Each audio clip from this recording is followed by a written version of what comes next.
Afternoon, it's John from Matt's Garage, working on an 89 E250 Econoline van. Has no spark, fresh plugs, wires, and distributor cap. Okay, back up there a little bit. You said it did have a spark. You said it was running. It was running, and we changed the plug wires, spark plugs, and the distributor cap. So we have no spark. So we should start by checking those parts and confirming none are faulty. That's right. So the number one thing I'd do is probably swap the coil wire back out for the old one because... I did. You did? We didn't change the coil wire. Left it. Oh, you never... Just changed the plug wires. Yep. Plug wires. Well, if you only had one faulty plug wire, you'd think the thing would still start. Yeah, you should have. So what about the rotor and stuff? Cap and rotor? Well, maybe there's... The new rotor was the wrong one, wrong design. So I didn't change the rotor. I just did the cap. This story's just changing all the time here. Well, I did say I changed the cap and not the rotor. Oh, okay. So did you actually check and confirm that there's no spark, or? Well, it cranks over like there's no spark. Well, maybe we should pull a plug wire off, and you got a spare spark plug, we can just ground it out somewhere and confirm that. So the distributor's way down in here. We're just going to get a plug wire off, and we'll just ground it to something metal under here, crank it over, and see if we have a spark on there. Want me to try?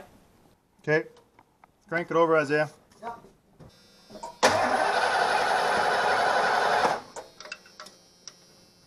Okay, try again.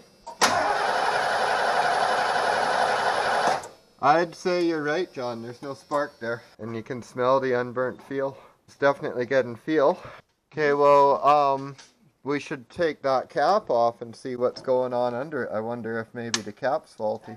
See, one of those pins, if it's molded in there wrong, just run your finger around if any of them are loose or anything in the cap. But I mean, all it would take is for one to be misaligned. I don't see any marking though, like the rotor's rubbed on them or anything.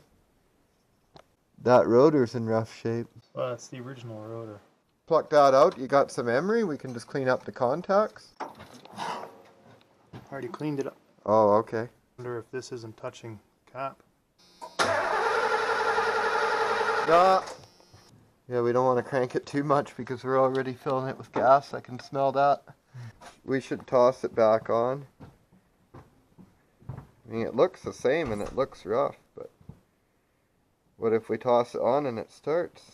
Mm-hmm. I'm just wondering if like one of these pins is molded in a little off. Mm-hmm. Well, I mean, that's the first part in line that you changed. I just wanted to show you guys what a professional grade battery hold down looks like. So if your bungee cord's a little too long, you just wedge it up with the 2x4 there and it'll be good to go. Yeah, it won't go anywhere and it won't ground out. Yeah, this is like an insulator plate here, so it's just an extra level of protection. These caps only go on one way too, so you can't mess that up. Well, that's a good thing. Okay, we just switched back to the old cap. This is the new cap, so maybe it's defective. Give her a shot here.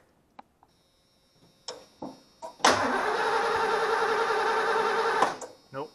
What about relays? Because there'll be an ignition relay. Yeah. You can feel it click. Yeah. You see the heavy wires? Those are ignition wires. Yeah. Is that good? Yeah.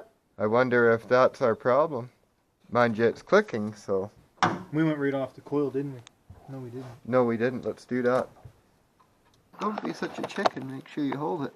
You do it then. I'll do it. Oh, you're supposed to be holding rubber, so... give me a minute, Isaiah. I'll just... Okay, go for it.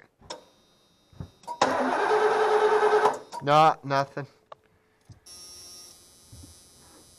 I got power. So there's power in. No power out, so it's bad coil. Was this van sitting a while? Oh yeah. You know what happens to them in cold climate when you leave them sit? They condensate inside these coils, and then they get ice in between the plates, and it puckers up the plates, and it breaks it internally. I've had coils go so many times on vehicles that were sitting. Want me to take the key out? Nope. You don't like that noise? Nope. And then I'm going to go to the negative side of the coil. That's the 80s, man. I'll go to the power side of the coil. Coil's grounding out. Yeah, I mean, that's going through the coil, so you gotta have a ground. So you got a bad coil. Trying to back probe the coil here to see if I've got a proper ground going to the coil. Because I can have my power and I can ground it anywhere I want. Like, anywhere I'll get a ground, right? Yeah. But if I'm not getting a complete circuit through the coil, then I'm not going to get my ground, right? Yeah. Okay guys, we're going to end the video there. Actually, we determined it has a bad coil, so we're going to go ahead and get a new coil for it.